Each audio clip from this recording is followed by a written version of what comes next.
industry, there's also a large logging industry. And both of them went out into new lands. So already the logging industry had an issue with deforestation, etc. And the palm oil industry came behind the logging industry, so it tends to be associated with that, the first point. The second point is the industry has grown at a phenomenal rate. It puts pressure on existing regulatory authorities. It puts pressure on existing use of resources.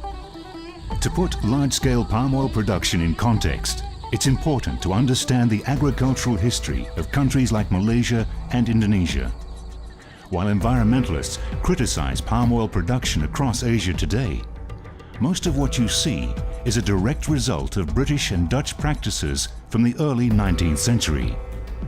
Leaders of the industry, especially the British, with their major plantation companies operating in Malaysia, have developed a system of maintaining oil palm as the best crop to be planted for our agriculture areas in the country.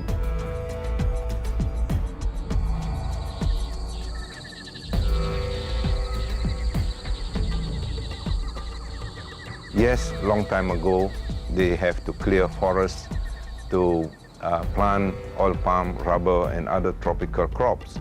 But deforestation was done in a planned and in a very restrictive way. There is no doubting the foundation of agriculture formed during Malaysia's colonial past laid the groundwork for an industry that today has grown beyond all expectations. Palm oil. It's an industry that has its finger in just about every pie. Half a world away from its humble beginnings in Asia, palm oil has made its way to food outlets across the city. New York City, that is. And while they may not know they're eating it, people here appreciate the crunch, texture and richness palm oil gives to their food.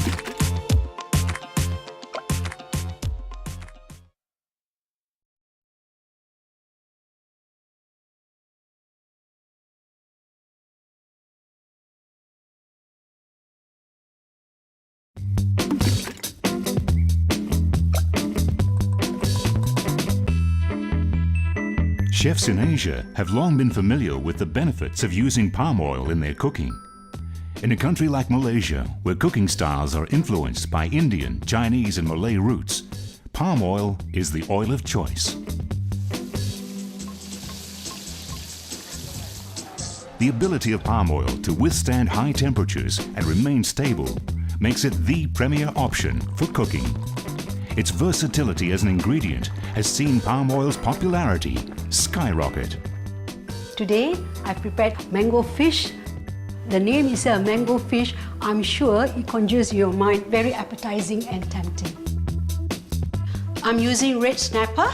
I add a little bit of flour. Then we marinate the fish with some salt and pepper.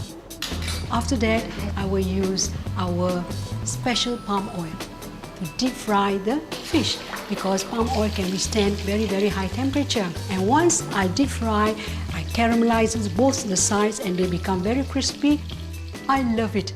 You know, the joy of the crunching and also the taste of the sound of this oil. Yet all this talk about palm oil prompts one very serious question. Is eating it actually good for you? Here again, opinions differ. I know it's much better than the other, any kind of fats or the other oil. It is very high in cholesterol, so if you're cooking with it, you really want to use a little bit.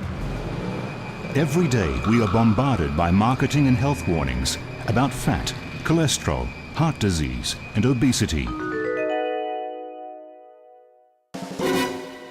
Cardiologist Dr. Koo Kah Lin sees hundreds of patients in his hospital ward who suffer from the effects of a poor diet and unhealthy lifestyle.